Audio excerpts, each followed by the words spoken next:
La fin d'année approche et comme à chaque fois, elle emporte avec elle son lot de joie et de tristesse. Je sais que certaines personnes soufflent enfin et ont hâte d'accueillir 2024. Mais je pense qu'il y en a aussi qui ont une certaine nostalgie de 2023. On veut tous revivre des moments magiques, des expériences qu'on a vécues et qu'on ne vivra peut-être plus. Je sais aussi que la peur peut nous envahir à l'idée de commencer un nouveau chapitre, de se fixer des objectifs qu'on n'atteindra peut-être pas. Cependant, là ce soir, je ne veux que tu ne penses à rien d'autre qu'à ce au revoir. Peu importe le futur dans le fond, il est loin et on s'en préoccupera demain. Aujourd'hui, je voudrais te laisser ce message à toi qui m'écoutes. Souviens-toi des merveilleux moments que tu as vécus durant cette année, de tes réussites, de ce qui te fait sourire. Rappelle-toi aussi de tes larmes, de tes douleurs, de ta fragilité, de ce que la vie a mis sur ton chemin. Parle à tes cicatrices, c'est ce qui te permettra de mieux te comprendre. Plus les années passent et plus on grandit, on évolue en fonction du temps. Est-ce que l'être humain pourrait sourire sincèrement s'il n'avait pas connu ce qui l'a réellement fait pleurer? À mes yeux, il n'y a rien de plus normal que de vivre ses larmes. Parfois, il ne faut pas chercher à les essuyer, il faut accepter qu'elles coulent. On en a besoin.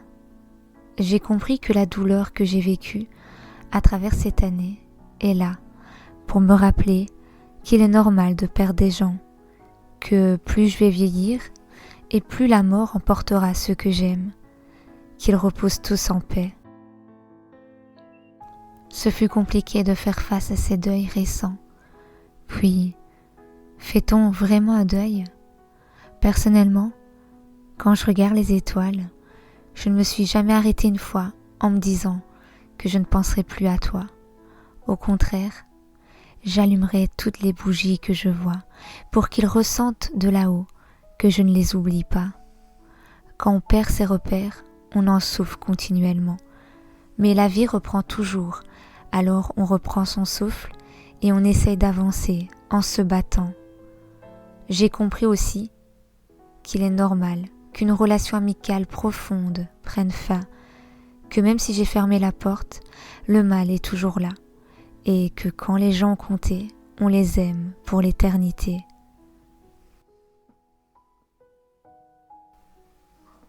Puis, j'ai appris que ce n'est pas grave de se tromper, ce n'est pas nécessairement une honte, mais plutôt un apprentissage. Ce n'est pas si grave si on en retire des leçons.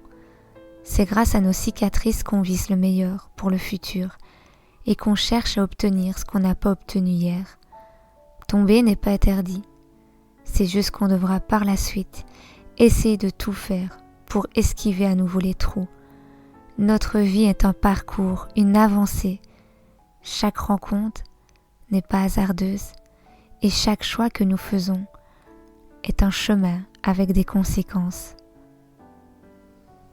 Nos cicatrices nous permettent de ne pas se mentir, d'accepter notre fragilité et notre force. Il n'est pas facile de comprendre ces peines, mais la vie nous offre l'opportunité chaque instant d'y réfléchir.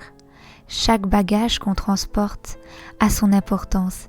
C'est ce genre d'aspect que j'essaie de te transmettre à travers mes écrits. C'est le message que j'aimerais te laisser.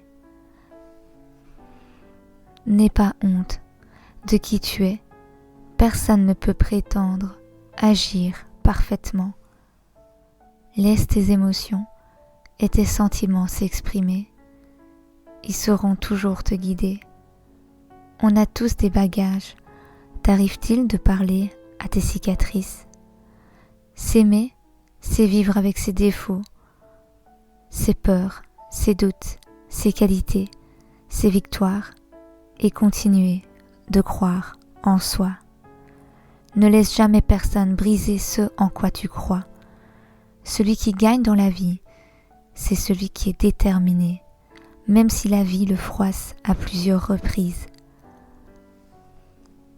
Ne cède jamais, ne lâche jamais rien. Sache que je te tendrai toujours la main. Je suis la première à pouvoir te dire que les rêves se réalisent. J'ai déjà accompli le mien. Tenir mon roman dans les mains a été ma plus grande réussite. Mais je sais qu'un tas d'événements m'attendent encore demain. Et pour toi aussi, l'avenir, c'est demain. Bon, je terminerai avec une banalité, mais si importante, l'amour. Entoure-toi d'amour, partage-en. Tu peux le décupler si tu le veux. Ce monde manque cruellement d'amour, alors sois ce nuage porteur de bonheur. Arrangeons-nous pour que la terre tourne mieux. Je ne souhaite qu'une seule chose pour l'année 2024, que la tendresse en soit le moteur. Voilà le message que je te laisse sur ton répondeur. Ah non, pardon. Je te souhaite aussi une heureuse année 2024, que la santé et l'amour t'embrassent.